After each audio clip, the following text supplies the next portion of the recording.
Il y a un proverbe qui dit « Les bonnes clôtures font les bons voisins ». Dans mon métier, ce n'est pas juste un proverbe. C'est la loi. Je m'appelle Thomas. Je suis géomètre expert assermenté. Mon travail consiste à définir ce qui est à vous et ce qui n'est pas à vous. Je passe mes journées avec des théodolites, des GPS de précision millimétrique et des plans cadastraux. Pour le commun des mortels, un décalage de 10 cm, ce n'est rien. Pour moi, c'est un gouffre. C'est la différence entre l'ordre et le chaos. J'habite une petite maison pavillonnaire tranquille, héritée de mes parents. Un grand terrain, un vieux cerisier, et des haies de laurier que je taille au cordeau. J'aime l'ordre. Et puis, il y a 2 ans, Richard est arrivé. Richard a acheté la parcelle voisine. Richard est un ancien promoteur immobilier qui a fait fortune en bétonnant la Côte d'Azur. Il est bruyant, il est orange duvet, et il pense que le code civil est une option facultative pour les gens qui n'ont pas de Rolex. Dès son arrivée, il a commencé à tester les limites. Ça et qui déborde de 20 cm. Oh ça va, Thomas, fais pas ton chieur. Ces poubelles laissées devant mon allée. Détends-toi, y a de la place. J'ai laissé couler les petites choses. Je voulais la paix. Mais la paix, avec les prédateurs comme Richard, c'est perçu comme de la faiblesse. L'opportunité pour lui s'est présentée cet hiver. J'ai été envoyé en mission pour une ONG au Togo pendant 8 semaines. Bornage de terrains agricoles pour des coopératives locales. Je suis parti loin, sans réseau, l'esprit tranquille, laissant ma maison fermée à double tour. La veille de mon départ, j'ai croisé Richard. Il avait son nouveau 4x4 monstrueux. Alors le géomètre, on part en vacances, m'a-t-il lancé. C'est pour le travail, Richard. Je reviens dans 2 mois. J'ai vu une lueur bizarre dans ses yeux. Un calcul rapide. Sur le moment, je n'y ai pas prêté attention. J'aurais dû. Il regardait l'espace vide entre sa maison et la mienne. Un espace où se trouvaient mes vieux rosiers grimpants, plantés par ma mère il y a 30 ans. Je suis rentré un mardi soir, fin février. Il pleuvait. J'étais épuisé par le voyage, le décalage horaire. Je ne rêvais que de mon lit. Mon taxi s'est garé devant le portail. Les phares ont balayé la façade. Et là, mon cerveau a bugué. Il y avait quelque chose de différent. La perspective était faussée. Je suis descendu sous la pluie. J'ai regardé vers la droite, vers la limite de propriété. Mes rosiers n'étaient plus là. À la place, il y avait un mur. Un mur flambant neuf, crépi en gris anthracite moderne, haut de 3 mètres. C'était une extension de la maison de Richard. Un garage triple. Mais quelque chose clochait. Vraiment. J'ai l'œil absolu pour les distances. C'est mon métier. Et je savais, sans même sortir mon mètre, que ce mur n'était pas chez lui. Il avait profité de mon absence pour construire. Vite. Et large. Il avait annexé une bande de mon terrain. La fatigue a disparu instantanément. Mon cœur s'est mis à battre lentement, lourdement. Ce n'était pas juste une construction illégale. C'était une invasion. Je n'ai même pas défait mes valises. Je suis allé sonner chez lui. Il était 21 h. Richard a ouvert, un verre de whisky à la main, tout sourire. Tiens, le globe-trotter est de retour. Alors, c'était bien l'Afrique? Je l'ai coupé net. Richard. C'est quoi ce mur? Il a fait un geste vague de la main. Ah ça? C'est le nouveau garage pour la collection. J'ai rentré une Ferrari de 86, il fallait que je la mette à l'abri. Ça a de la gueule, hein? Il est sur mon terrain, Richard. Il a ri. Oh, arrête un peu.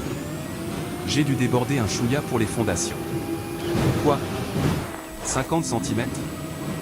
C'était juste de la terre avec des vieilles plantes moches. Ça te servait à rien. Tu as arraché les rosiers de ma mère.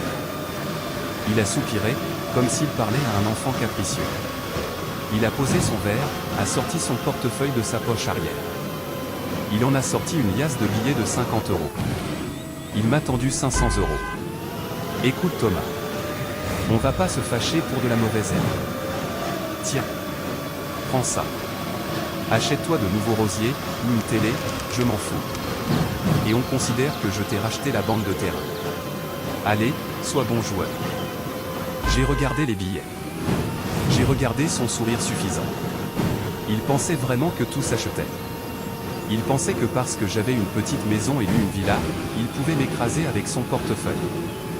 Je n'ai pas pris l'argent. J'ai reculé d'un pas. Garde ton argent, Richard. Tu vas en avoir besoin. Pourquoi, a-t-il demandé, son sourire s'effaçant un peu. Parce que demain matin, je sors le tachéomètre. Je vais faire un constat officiel. Et ensuite, je vais te faire démolir chaque centimètre carré qui dépasse la borne. Il a éclaté de rire. Démolir? T'es malade. C'est du béton armé, mon vieux. Ça m'a coûté 80 000 balles. Aucun juge ne fera détruire ça pour 50 centimètres. T'es personne, Thomas. T'es juste un petit procédurier jaloux. Il m'a claqué la porte au nez. Je suis rentré chez moi. Je n'ai pas dormi. J'ai passé la nuit à nettoyer mes instruments de mesure. Richard avait raison sur un point, je suis un procédurier. Mais ce qu'il ignorait, c'est que la procédure, quand on la maîtrise parfaitement, est une arme bien plus destructrice qu'un bulldozer. Le lendemain matin, 8 heures. J'étais dehors en gilet fluorescent. J'ai installé mon trépied. Richard me regardait depuis sa fenêtre en buvant son café, goguenard. J'ai repéré les bornes historiques, celles posées en 1975, qui étaient enfouies sous la végétation qu'il avait écrasée. Je les ai dégagées. J'ai pris les mesures. J'ai recalculé. J'ai vérifié 3 fois. L'empiètement n'était pas de 50 cm. Il était de 58 cm exactement. Sur toute la longueur du garage. Soit 6 mètres. Ça faisait presque 3,5 mètres carrés volés. J'ai sorti une bombe de peinture de chantier. Orange fluo. Indélébile. Je suis monté sur un escabeau, le long de son mur. Et j'ai tracé. J'ai tracé une ligne verticale sur sa façade crépie toute neuve. Puis je suis monté sur son toit plat, j'étais chez moi, techniquement, puisque l'air au-dessus de mon terrain m'appartient. J'ai tracé une ligne sur son étanchéité. Richard est sorti en courant, en peignoir. Mais tu es malade. Tu dégrades mon bien. Je suis redescendu calmement. J'ai pointé la ligne orange. Tout ce qui est à gauche de cette ligne est chez moi, Richard. Et tout ce qui est chez moi doit disparaître. Il a appelé la police pour dégradation. Quand les policiers sont arrivés, je leur ai montré ma carte professionnelle et le plan cadastral. Le policier a regardé Richard, puis le mur, puis la limite. Monsieur, a dit le policier à Richard, si ce monsieur dit que la limite est là, c'est qu'elle est là. C'est son métier. C'est une affaire civile, débrouillez-vous, mais techniquement, son mur est chez lui. Richard était rouge de rage. Je ne détruirai rien. Jamais. Fais-moi un procès, ça prendra 10 ans. 10 ans, ai-je pensé. Non Richard. J'ai une procédure en référé pour trouble manifestement illicite. Ça prendra 3 mois. Et 3 mois plus tard, nous étions devant le juge. Et le juge n'aimait pas les gens qui volent des terrains. C'est parti pour le final chirurgical. Là où la loi rencontre le disque diamant. Au tribunal, Richard est arrivé confiant. Son avocat, un ténor du barreau local, a plaidé l'abus de droit. Il a dit au juge, « Monsieur le Président, demandez la destruction d'un bâtiment de 80 000 € pour un empiètement de 58 cm et disproportionné. Mon client offre une compensation généreuse. » Le juge a ajusté ses lunettes. Il a regardé Richard, puis il a cité l'article 545 du Code civil. C'est mon article préféré. Nul ne peut être contraint de céder sa propriété, si ce n'est pour cause d'utilité publique. Le juge a dit, « Monsieur Richard, le droit de propriété est absolu en France. Il n'y a pas de petit vol de terrain. Vous avez construit chez autrui sciemment. » Le verdict est tombé comme un coup près, Richard est condamné à remettre les lieux en l'état sous 3 mois. Passé ce délai, je suis autorisé à procéder à la démolition de la partie empiétant sur mon fonds, à ses frais avancés. En sortant, Richard était livide. Il m'a sifflé, « Tu n'oseras jamais. Si tu touches à un seul parpaing, la structure entière s'effondre. Tu auras peur des dégâts collatéraux. » Il avait tort. Je n'ai pas peur. J'ai des calculs de charge. Les 3 mois sont passés.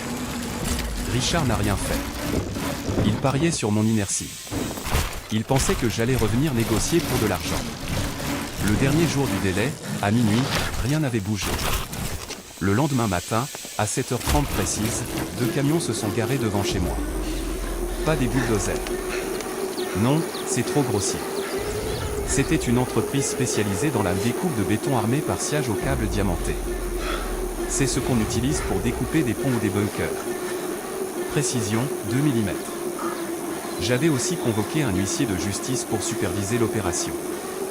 Richard a été réveillé par le bruit du groupe électrogène. Il est sorti en pyjama de soie, hurlant. « Qu'est-ce que vous faites ? » « Je suis chez moi. » L'huissier lui a tendu le jugement. « Non, monsieur. Eux, ils sont chez monsieur Thomas. Et ils vont nettoyer ce qui dépasse. » La scie circulaire géante, montée sur un rail fixé au mur, de mon côté, s'est mise en route. Un disque de 1,20 mètres de diamètre. Le bruit était infernal. Un hurlement aigu de métal contre la pierre.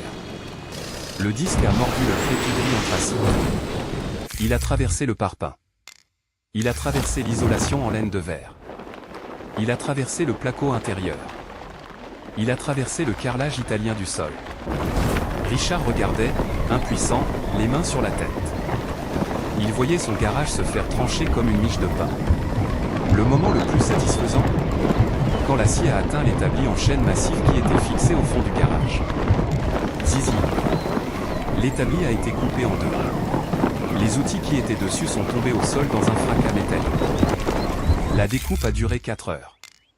On aciait le toit, les murs, la dalle de béton. Tout ce qui était à gauche de la ligne orange a été désolidarisé du reste. Puis, avec un petit engin de levage, les ouvriers ont fait basculer les blocs de béton découpés vers mon jardin pour les évacuer. Le résultat était artistique. Le garage de Richard était maintenant ouvert aux 4 vents sur toute sa longueur. On voyait l'intérieur comme dans une maison de poupée. On voyait sa porche, couverte d'une épaisse couche de poussière de béton blanche. On voyait ses cartons de rangement. La structure restante tenait debout, mais elle était inutilisable. Il pleuvait. L'eau commençait déjà à s'infiltrer sur son beau carrelage coupé net. Le silence est retombé. Richard était assis sur sa terrasse, prostré. Il ne criait plus. Il réalisait l'ampleur du désastre. Il allait devoir tout raser lui-même pour reconstruire un mur de fermeture, ce qui allait lui coûter une fortune, sans parler de la dépréciation de sa maison. Je me suis approché de la limite, là où il y avait désormais un vide béant de 58 cm entre sa ruine et mon terrain. L'huissier lui a remis une enveloppe. « C'est quoi ?» a murmuré Richard. « La facture de l'entreprise de démolition », j'ai répondu. « 12 000 €. Et les frais d'huissier. À régler sous 30 jours, sinon je saisirai votre compte. » J'ai commencé à planter des piquets en fer. Pile sur la limite. « Qu'est-ce que tu fais maintenant ?» a-t-il demandé d'une voix faible. « Je remets une clôture, Richard. Et je vais replanter des rosiers. Des grimpants. Ils aiment bien le soleil. Cela fait 6 mois. » Richard a vendu sa Porsche. Il a dû payer des travaux énormes pour fermer son garage mutilé. Il a perdu sa super. Il ne me dit plus bonjour, il baisse la tête quand il sort ses poubelles. Et devinez quoi? Il ne les laisse plus devant mon allée. Le quartier a retrouvé son calme. Mes nouveaux rosiers poussent bien. Parfois, je m'assois sur ma terrasse avec un café, je regarde ma clôture parfaitement droite, alignée au millimètre près, et je souris. On dit que la vengeance est un plat qui se mange froid.